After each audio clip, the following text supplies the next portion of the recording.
A ministry to people who are HIV positive is not just for large, affluent churches who can afford paid staff. It's not just a nice thing to do. It's also not the cause of the month, easily discarded when some other social issue seems more relevant or exciting. The AIDS pandemic remains the largest humanitarian crisis in history. That's why the church has a moral responsibility to become engaged. But where do you begin? How can you initiate an HIV and AIDS ministry? Well, here are 5 practical steps that will get you started.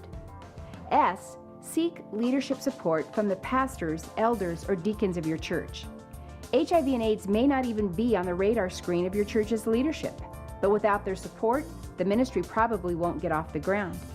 Begin by informing the leadership team about the number of people infected and affected, locally and globally, and talk about the reasons the church is best positioned to care for people who are HIV positive. Write a purpose statement that clearly explains why this ministry should exist and how it fits within the scope of your church's overall vision. T. Talk about scriptural foundations for this ministry with the congregation. Human emotion should not be the motivation for beginning an HIV and AIDS ministry. It must be based upon a scriptural foundation. Review Bible verses that reveal God's compassion for the sick.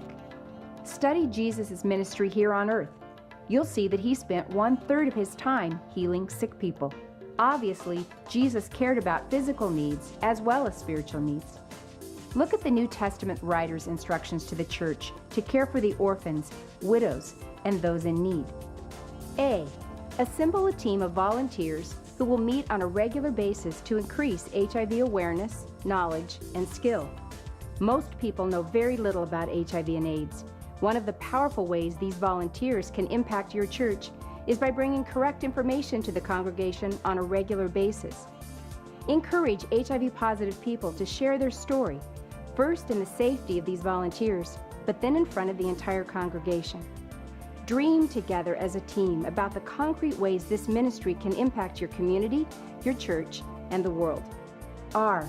Research the needs in your area. Meet with agencies in your community that serve people living with HIV and AIDS and explore how your ministry can support their efforts. Explain to them how the ministry of your church can increase the effectiveness of their programs by providing a spiritual home for hurting people.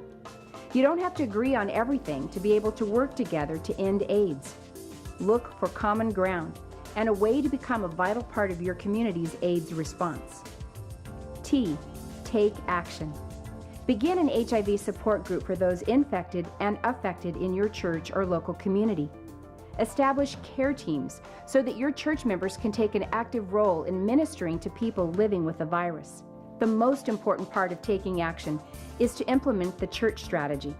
Care for and support the sick, handle HIV testing, unleash volunteers, remove the stigma, champion healthy behavior, and help with HIV treatment support.